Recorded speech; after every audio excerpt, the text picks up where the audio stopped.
But you would have heard of a couple of incidents at local mosques in the past 2 days. A group of men abusing worshippers at a Karabi mosque on Wednesday afternoon. That's where it started. You can't even talk to people. What sort of religion is this? Is it a cult? Sounds like a cult. You're not allowed to talk to people. They were confronting teenagers, 14, 15-year-olds, along with others who were at Karabi. And then yesterday, this same group of men, claiming to be Christian documentary makers, went to a mosque at Darra.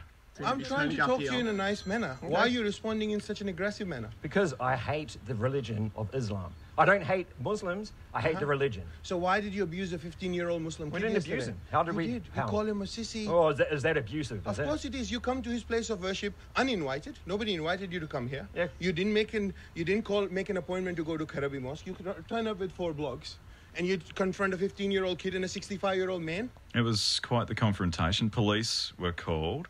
Ali Kadri is from the Islamic Council of Queensland. You heard him there in that discussion with this self-proclaimed activist, Pastor Logan Robertson from the Pillar Baptist Church, which doesn't have any affiliation with the Baptist Church more broadly. Ali Kadri, good morning to you. Just to explain what has happened over the past couple of days. So a group of men came to Karabi Mosque on Wednesday afternoon requesting or wanting to film a documentary on Islam.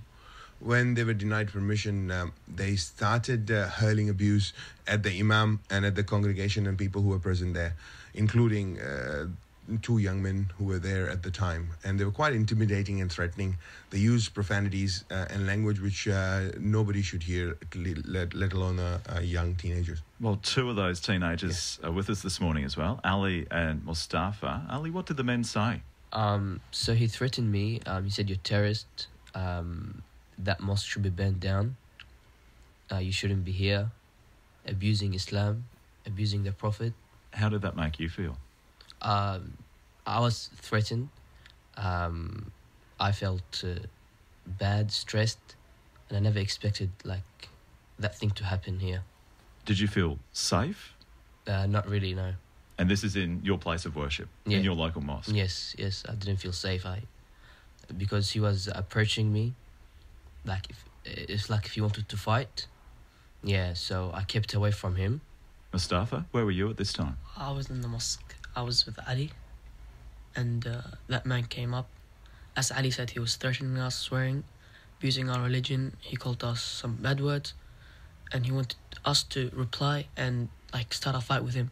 But then we didn't reply him. We just let him talk until he finished, and then he went. Do you encounter people like him often? Not really, no. When you're going to school and walking around the streets of Brisbane, nobody bothers you? No. What would you like to tell that man about your religion so that he might have a greater understanding of what it means to you? So I would say that everyone has the right to follow his own religion. So if he wants to follow a religion, he can follow whatever religion he wants. We can follow whatever religion we want. And if he wants to prove that we're wrong, he should come in a nice way and talk, not as in threatening and trying to get him by force. How important is your religion to you, Mustafa? Important, and as Muslims, we're not bothering anyone or affecting anyone because we practice our religion at a mosque, and especially when this guy comes in to call us terrorists at the mosque, that won't make us feel safe. If it's in the streets, it's okay. But if he comes to the mosque, that's another issue, because that time we won't feel safe. The man who approached you was a self-described pastor, Logan Robertson, who's from the Pillar Baptist Church. Ali Kadri from the Islamic Council of Queensland. You had another confrontation with this man yesterday at Darra. Yes, so he did come to Darra Mosque yesterday in the afternoon around midday. The day when he came to Karabi, he actually same time went to Islamic school as well, demanding the same thing. He didn't get a hearing there, so he ended up going to Darra Mosque. Because he says he was filming a documentary about religion. Yes, so he went to Darra Mosque on Wednesday evening, and then there were a few people there from the Darra Mosque management who told him, listen, there's nobody here, come back tomorrow. So he promised to come back at midday on yesterday. We were not expecting him to be there, but he showed up nonetheless, along again with the same group of people. When I went and spoke to him, asked him why is he there, he said he's there to film a documentary, and then he started saying he's there to expose our cult religion. Started saying that he's doing Jesus' work. He then admitted to doing this in a Mormon church as well. So he said that I've been to Mormons, I've done a documentary on Mormon church and Mormons to expose them. I'm doing the same with Muslims, and I'm trying to save you guys. So he came in, it was quite confrontational. He again repeated this list saying that the Quran should be burnt.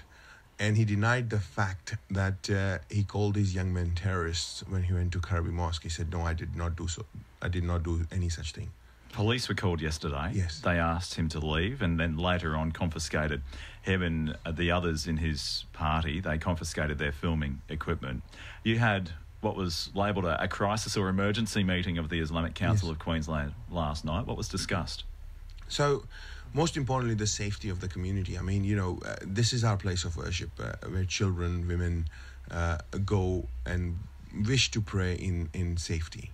Now, this kind of abuse happens quite often on the streets, especially with women because they're visibly Muslims. But this is kind of rare to see happening at a mosque. So we were talking about safety and how to secure our mosques. That was the first point discussed.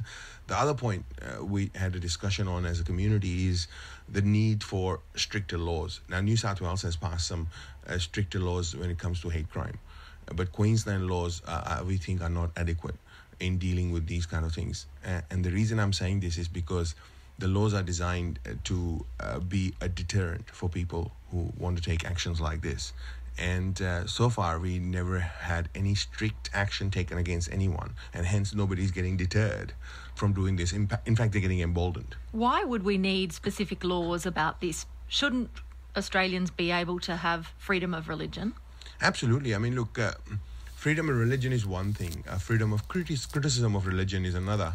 But, we should have responsible laws where people who are going too far in abusing religion or religious people, and regardless what religion it is, right? Even if the tables were turned and if there was a Muslim going to his church and abusing him this way, I would be advocating for the same thing.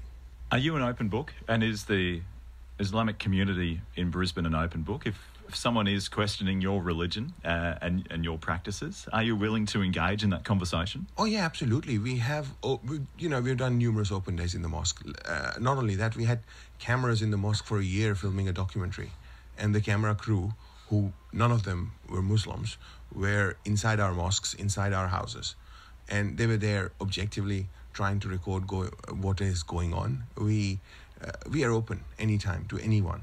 But, to come in and then call it a cult religion and then expect that we'll sit down and have a documentary calling our prophet a pedophile, and then expecting that we'll still sit down and we'll be able to have a civilized conversation, it's just it's ludicrous. It's not going to happen. It's not possible. You have to do it in a respectful manner. Ali, appreciate your time. Thanks for coming in today. No worries, Matt. Thank you very much. Since we started our war on waste,